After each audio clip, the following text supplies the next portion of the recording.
বুধবার রাত 1:15টার দিকে মোহসেন হলের 462 নম্বর রুমে হামলার শিকার হন রাষ্ট্রবিজ্ঞান বিভাগের 18-19 সেশনের শিক্ষার্থী রবিউল হক। কথা কাটাকাটির জেরে ধারালো অস্ত্র দিয়ে আঘাত করেন তারই রুমমেট ডাকসু নির্বাচনের স্বতন্ত্র ভিপি প্রার্থী জালাল আহমেদ।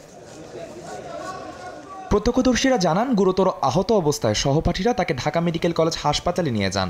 ঘটনার পর থেকে শিক্ষার্থীদের রোষানল এড়াতে নিজ কক্ষে আটক ছিলেন জালাল আহমেদ। পরবর্তীতে তাকে শাহবাগ থানায় সোপর্দ করা হয়। রড লাইট ছিল আর কি, ওইটা দিয়ে হচ্ছে খুব জোরে আঘাত করা হয়, যার কারণে এই জায়গাটা পুরোটা হচ্ছে ফেড়ে যায় ওনার। তো ওইখান থেকে ব্লিডিং তখন হচ্ছিল, বাইরে হচ্ছে উঠায়া তখন হচ্ছে দুইজন ভাই বাইকে করে ঢাকা মেডিকেলে নিয়ে যায়। সে হচ্ছে দীর্ঘদিন যাবৎ হলে অবস্থান করছে এবং তার লাইফটা মূলত আসলে ভারসাম্যহীন একটা মানুষ সে। তো যে কারণে সবাই তাকে আসলে সাইকো মানুষ হিসেবেই চেনে আর কি।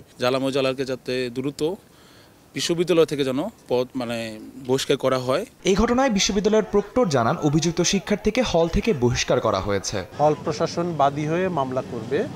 হলের প্রভোস্ট, 2জন হাউস টিউটর এবং কর্মকর্তারা থানায় নিয়ে গেছেন পুলিশের সাথে, পুলিশ সহযোগে, এবং সেখানে মামলা হবে। মামলার পরবর্তী যে প্রক্রিয়া সেটা প্রচলিত আইন অনুযায়ী চলবে। এদিকে গতকাল ডাকসু নির্বাচন কেন্দ্র করে আচরণবিধি সংক্রান্ত টাস্কফোর্স গঠন করেছে চিফ রিটার্নিং অফিসের কার্যালয়। আদনান তুর্য, সময় সংবাদ, ঢাকা।